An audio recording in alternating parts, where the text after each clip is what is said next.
মা কি করছো? এদিকে আয়, দেখ কি করছি। এই যে পাটি সাপটা করছি।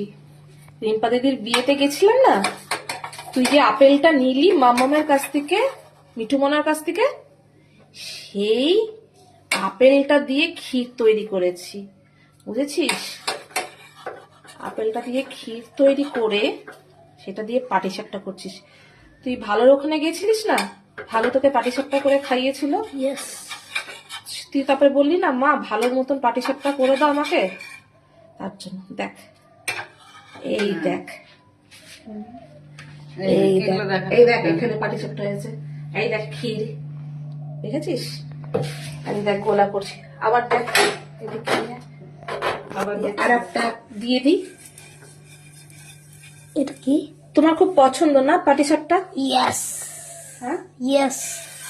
কটা খাবে? 1,000-1,50,000 কিলো। হ্যাঁ, 1,000-1,50,000। 1,000-1,50,000 না গো, 1,000-1,50,000 হবে না তো। হতে হবে, হুম, হতে হবে। হতে হবে। এই যে ক্ষীর দিয়ে দিলাম আমি। ক্ষীরটা যেহেতু তোর আম্মা পাতলা করেছে, আমি এই জন্য মাঝখানে অল্প দিচ্ছি, এটা হয়ে যাবে, বুঝেছিস?